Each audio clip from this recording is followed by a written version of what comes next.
Good morning, everybody. Myself is Arpan Kumar Gupta, assistant teacher, 6 to 8 science, upgraded plus 2, high school Sohri Khas, block Satwarwa, Palamu, Jharkhand. Now we shall study about the food. भोजन क्या है?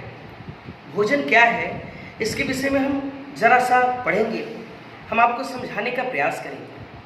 आखिर भोजन क्या है, भोजन किसे चाहिए, क्यों चाहिए, क्या हम बिना भोजन के जीवित रह सकते हैं, इन सभी बातें के बारे में हमारे मस्तिष्क में बार बार सवाल उठता है।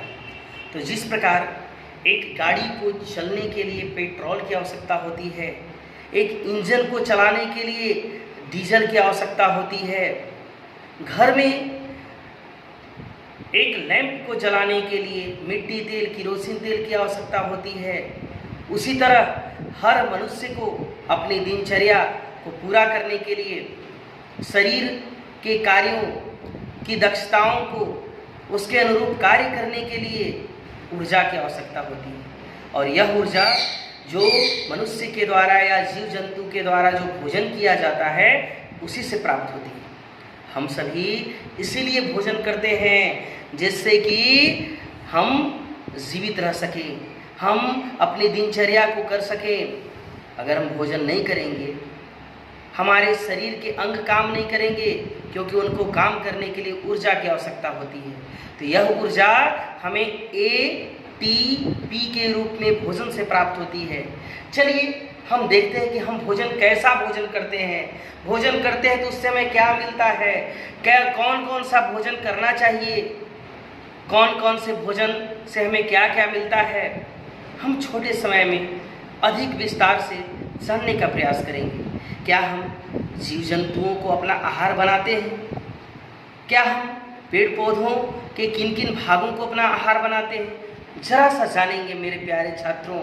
चलिए देखते हैं, छोटे से वीडियो में मैं आपको बताने का प्रयास करता हूँ। भोजन यानी that means source of energy, food is the source of energy. अब भोजन भी दो प्रकार के होते हैं, शाकाहारी भोजन और मांसाहारी भोजन।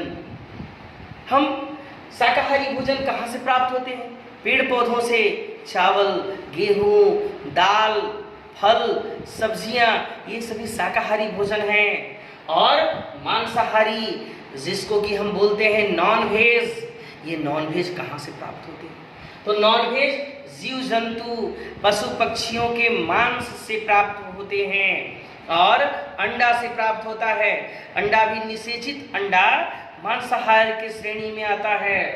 अब हम देखते हैं कि हम जो भोजन करते हैं उसमें हमें क्या क्या प्राप्त होता है। शाकाहारी भोजन के लिए हम पेड़ पौधों का इस्तेमाल करते हैं।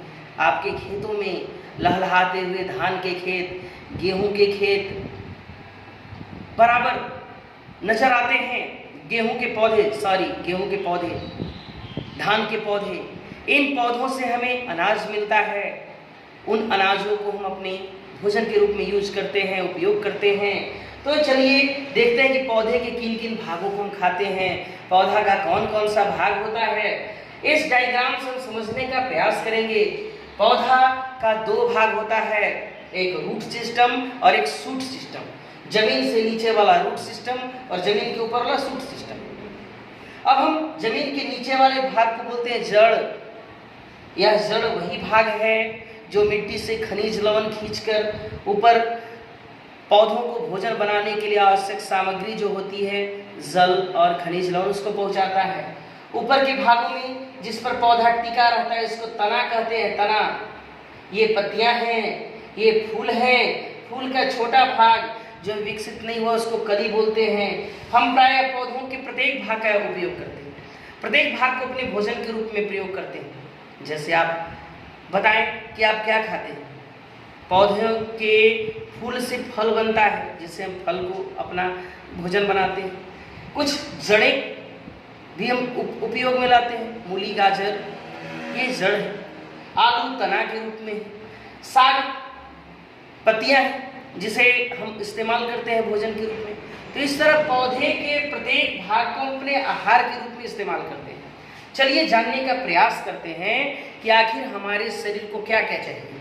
मान के चलिए कि हमको जो ज़रूरत है 5 चीज़ों की, ये 5 अंगुलियों की, मेरे पास केवल 1 अंगुली है तो क्या इससे काम चल जाएगा? इससे हम पूरा काम कर पाएंगे?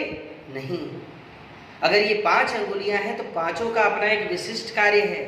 उसी तरह हमारे भोजन के 5 अवयव हैं।